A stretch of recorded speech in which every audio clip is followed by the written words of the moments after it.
Vozes dos Biomas está no ar.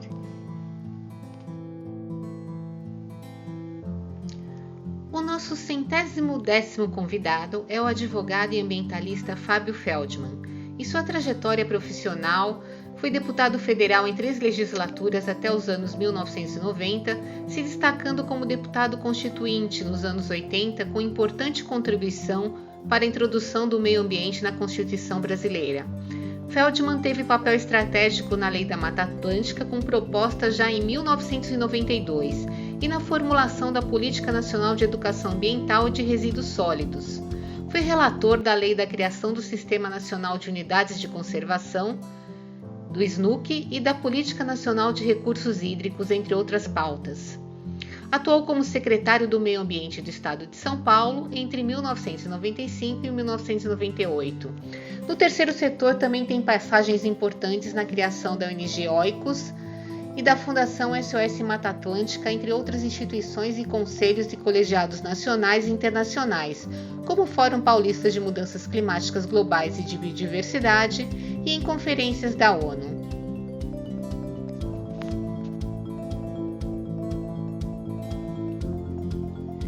Fábio Feldman, obrigada pela participação no Vozes dos Biomas. A primeira pergunta que eu te dirijo é a seguinte: qual a importância da introdução do meio ambiente na Constituição Brasileira de 1988? Bom, eu acho que a Assembleia Nacional Constituinte ela foi muito importante, porque ela foi o marco final da democratização do país. E você incluir na agenda da Constituinte o tema de meio ambiente, e criando um capítulo específico para isso, na minha opinião, foi importante. E hoje essa importância fica clara, porque a Constituição acabou sendo a grande trincheira em relação aos retrocessos na área de meio ambiente, direitos indígenas e todos os outros. Então, acho que, quer dizer, a Constituição brasileira, em algumas matérias, ela é muito generosa, e eu acho que ela, digamos assim, significou uma luz para o século XXI. Quer dizer, a Constituição foi feita no fim do século XX e ela trata de alguns temas com uma visão de futuro e com muita contemporaneidade. Com relação às demais políticas, né, que foram introduzidas ao longo dos anos, a gente vê muito se falar que elas são robustas, mas pouco implementadas. Como é que o senhor vê também como um papel de legislador, né, por vários anos e também como trabalhando no executivo? O que acontece? Por que essa, vamos dizer assim, não é uma sintonia, né, dentro do conteúdo e a implementação? Olha, eu acho que são várias razões. Quer dizer, a primeira delas é que não sei se o Brasil, de certa maneira, se preparou do ponto de vista institucional para fazer a transição para a sustentabilidade. O que eu quero dizer com isso? Que, infelizmente, o tema da sustentabilidade, mesmo a dimensão ambiental, ainda não está no processo decisório como uma questão estratégica e fundamental. Então, isso dificulta muito a implementação. Mas, por outro lado, acho que é importante se dizer que, quer dizer, de 88 para cá, do ponto de vista de marco regulatório, nós conseguimos avançar muito no Brasil. Nós conseguimos legislações específicas sobre unidades de conservação, mudança do clima, biodiversidade, poluição atmosférica, especialmente poluição veicular. Agora, as instituições governamentais, na minha opinião, elas ainda são muito frágeis e há, na minha opinião, um déficit de protagonismo e liderança do poder público em relação aos nossos temas. Mas eu acho que isso não é só no Brasil. Eu acho que o mundo, de certa maneira, se ressente de um fortalecimento institucional maior, tanto na esfera doméstica quanto internacional. Se você verificar, quer dizer, as convenções mais importantes na nossa área, que é de mudança do clima e de biodiversidade, elas ainda estão longe da implementação. Então, acho que o esforço daqui para diante é esse, que agenda nós vamos ter, e, inclusive, no caso do Brasil, usar, além do que a gente chama de comando e controle, instrumentos econômicos.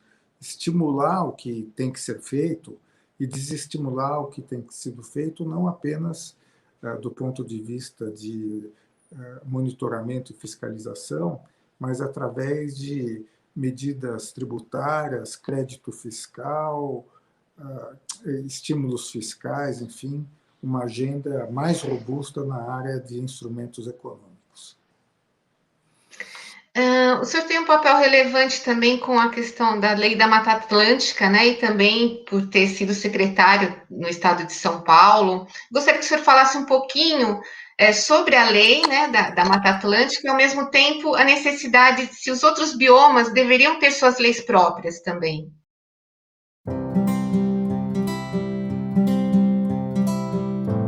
Olha, eu defendo, dentro do que você falou, há muitos anos, legislação que é o que determina a Constituição de 88 para os biomas.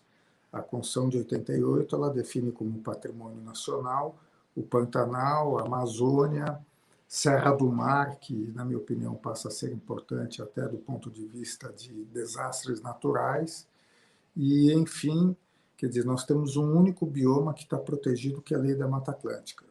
Quer dizer, isso cria uma dificuldade, porque você tem uma legislação, que é o Código Florestal, que é uma régua para o país da dimensão territorial do Brasil, com muitos biomas, e, infelizmente, eu acho que tem havido uma certa indolência do Executivo, do Congresso, e uma certa, na minha opinião, indiferença da sociedade civil para a necessidade de cada bioma ter a sua legislação. Eu falo isso porque, quer dizer, o bioma Mata Atlântica ele é importante, a legislação tem sido implementada com alguma discussão de uns anos para cá sobre a aplicação da lei da Mata Atlântica ao Código Florestal, mas nada justifica, inclusive depois de 30 anos, com o desenvolvimento de tecnologia, quer dizer, que você faça legislações muito amparadas em termos de topografia, tipo de uso do solo, vegetação, enfim, que permitiria ao Brasil conservar melhor esses biomas e incluir, inclusive, no planejamento do país, a dimensão ambiental e da biodiversidade e até social no planejamento através de leis específicas. O senhor tem se aprofundado no tema do direito ecológico. Eu gostaria que o senhor explicasse, né, essa terminologia, né, como é que ela se configura e como é que a gente pode utilizá-la nos dias de hoje, né? Se tem alguns exemplos, né, que a gente possa falar. Olha, eu acho que, quer dizer, voltando da Constituição para cá, quer dizer, no Brasil e no mundo, mas no Brasil particularmente, o tema do direito ambiental, do direito ecológico cresceu muito.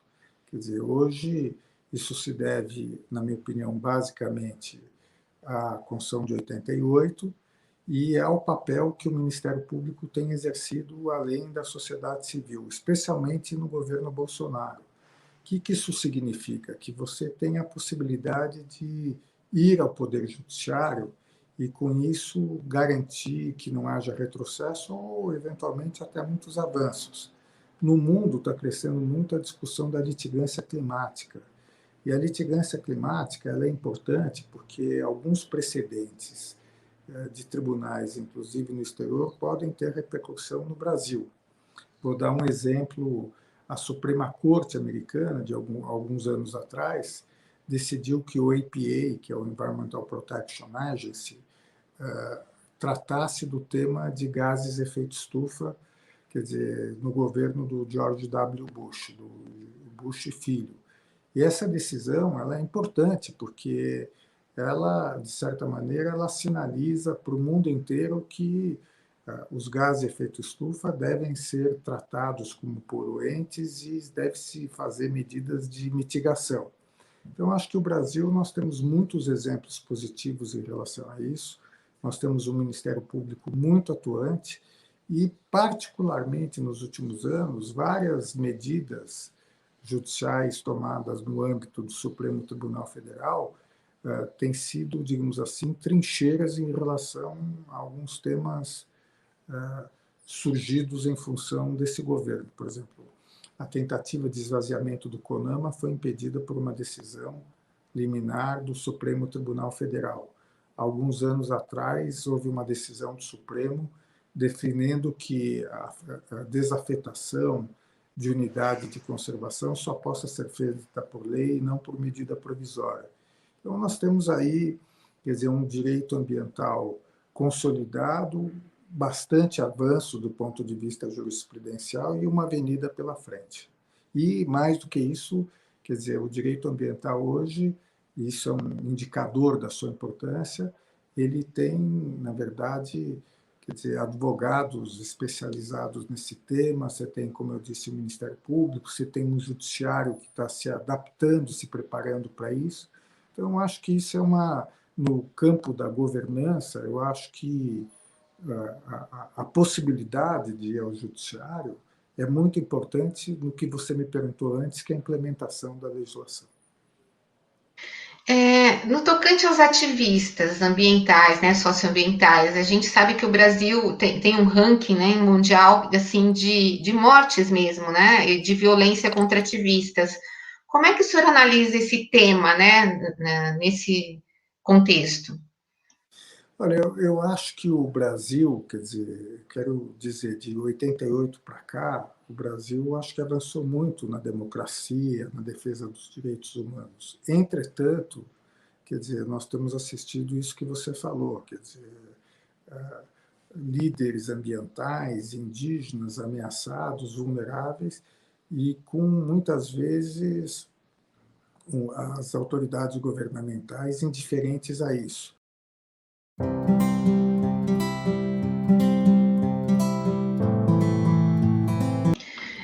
No tocante à parte das unidades de conservação, a gente tem o Sistema Nacional, o SNUC, né? E temos também as terras indígenas.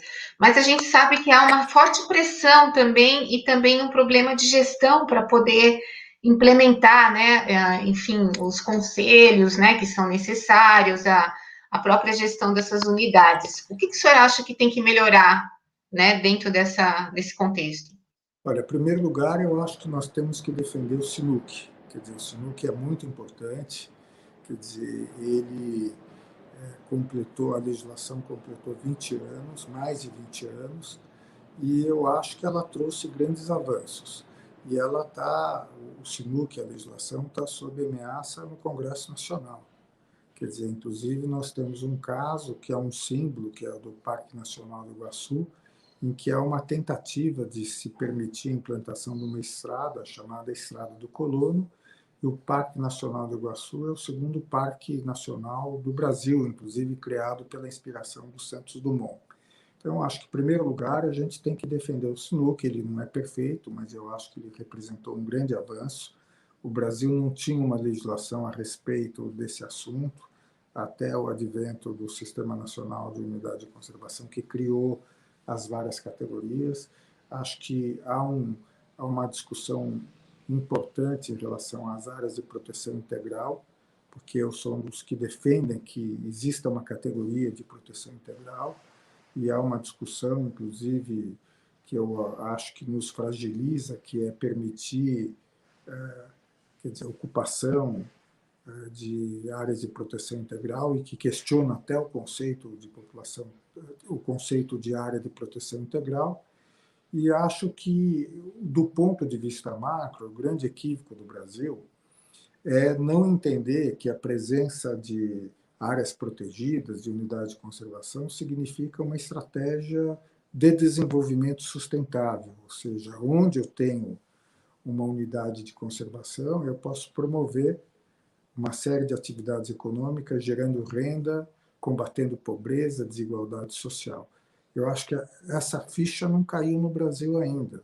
Talvez porque o modelo de gestão das unidades de conservação no Brasil ainda é um modelo muito tímido, muito equivocado. Quer dizer, às vezes você tem uma unidade de conservação numa determinada região que ela é muito questionada pela população do entorno, pelos agentes políticos locais, vereadores, prefeitos, até por deputados estaduais e federais. Na minha opinião, isso se deve pela falta de compreender a oportunidade que uma unidade de conservação pode trazer.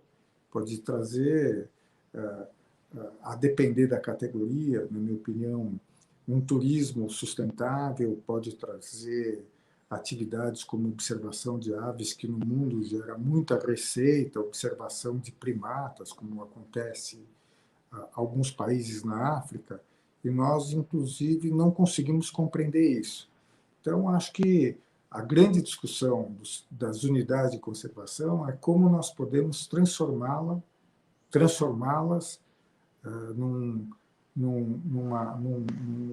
através de uma estratégia em que elas, ao invés de serem vistas como passivos, elas podem promover desenvolvimento regional, gerar renda para as populações no entorno e também o que é o seu objetivo principal, que é conservar a biodiversidade para as presentes e para as futuras gerações. Com relação às mudanças climáticas, a gente tem passado assim várias conferências do clima, né, no âmbito da ONU, e o sentido de emergência, né, pelo painel intergovernamental de mudanças climáticas tem sido posto a todo momento, né, como também a ação antrópica. Como é que o senhor vê assim os resultados da COP26, né, que foi a mais recente? E o que pode, construção de cenários que a gente pode vislumbrar?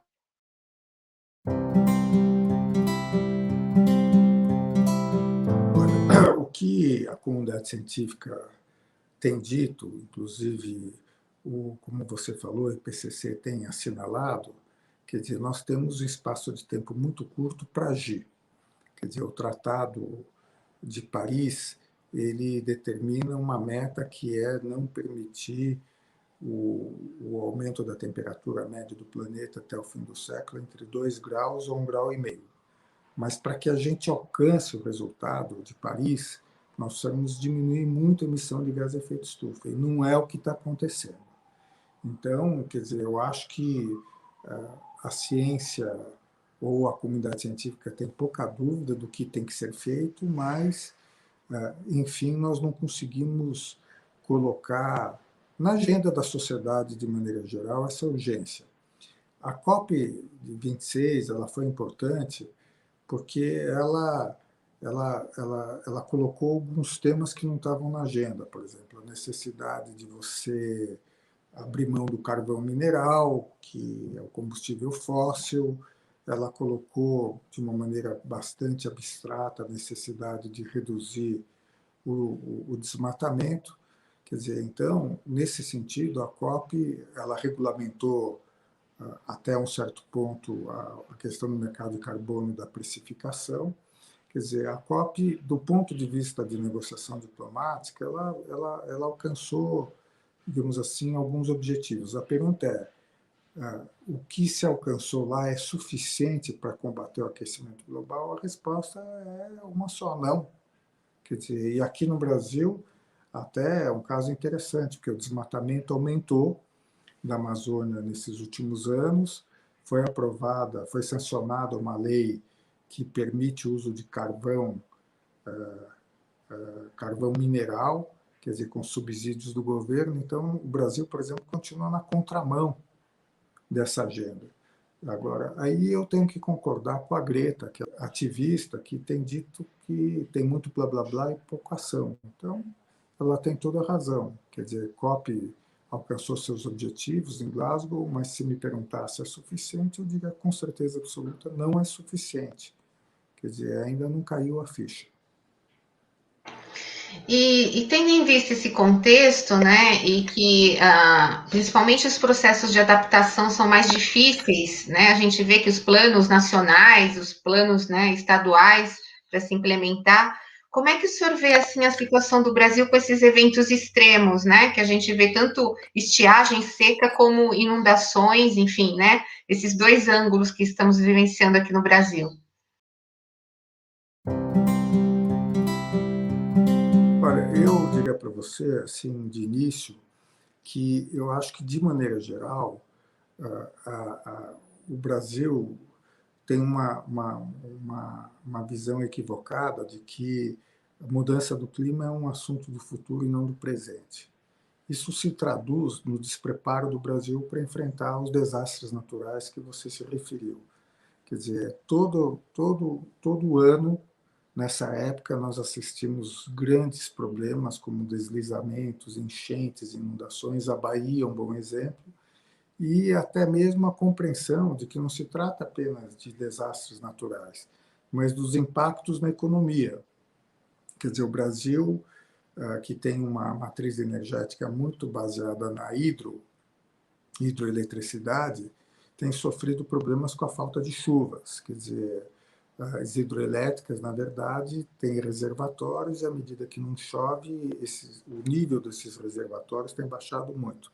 Então, acho que nós temos que fazer com que, primeiro, o Brasil entenda que a mudança do clima está ocorrendo, que nós temos que nos preparar para a mudança do clima, e nos preparar para a mudança do clima é, como você falou, quer dizer, implementar os planos de adaptação, ter noção do quais são os cenários e como isso afeta tanto na perspectiva de desastres naturais, que são graves, são sérios e comprometem a vida das pessoas, como do ponto de vista econômico. Por exemplo, no campo da agricultura, a pergunta é a seguinte, quer dizer, o Brasil poderá continuar tendo safras extraordinariamente de sucesso se houver uma mudança no ciclo hidrológico e menos chuva?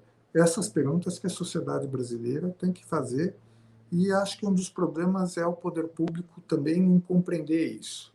Quer dizer, o tema de mudança do clima não é um tema de ambientalista. O tema de mudança do clima é um tema de economista, de governante, de empresário, enfim, e, óbvio, da comunidade científica. E com relação à participação da sociedade, o que o senhor tem a dizer assim? Quais são os canais hoje, né, que devem ser melhores utilizados e que a gente não está utilizando, né, ou que devem ser, vamos dizer assim, remodelados, né, no seu papel? Olha, eu acho que a sociedade civil tem feito um papel muito, muito relevante. Inclusive, quer dizer, a sociedade civil, à medida em que o poder público, o governo federal, tem deixado de produzir informação, disponibilizar informação, a sociedade civil tem feito muito bem esse trabalho. Quer dizer, e eu acho que isso se torna muito importante daqui para frente, porque à medida em que a sociedade civil demonstra capacidade de produzir informação, divulgar a informação, quer dizer, imobilizar a sociedade, ela está realizando um trabalho muito importante. Não apenas no nosso tema, você veja a história da Covid, quando os órgãos de imprensa se uniram para divulgar diariamente os dados sobre internações, contaminação, que o poder público, especificamente o governo federal, deixou de fazer. Então, acho que esse avanço que ocorreu nos últimos 3 anos deve continuar, deve se expandir por algumas áreas específicas. Quer dizer, vou dar um exemplo para você. Quer dizer, um dos temas que eu tenho me preocupado muito é o papel do crime organizado em ocupação de território, área de mananciais, mesmo áreas protegidas, como tem ocorrido com as milícias no Rio de Janeiro, aqui em São Paulo. É sabido que o crime organizado tem um papel muito relevante. Então, quer dizer, monitorar essas ocupações, gerar informação, juntando com a primeira e segunda pergunta que você me fez, eventualmente levar esses dados para o Ministério Público, pode ser uma estratégia fundamental para que a gente possa combater esse tipo de criminalidade que compromete o patrimônio ambiental brasileiro. Então, acho que a sociedade civil, eu volto a dizer, ela tem tido um papel relevante, e acho que é uma tendência que é positiva de você ampliar o papel da sociedade civil, como eu disse, em produzir, coletar informação, divulgar e colocar isso para os tomadores de decisão. A gente está chegando nos momentos finais e eu gostaria que pudesse falar para a gente o que o motiva, o que o motivava e o que o motiva hoje ainda na seara do ambientalismo.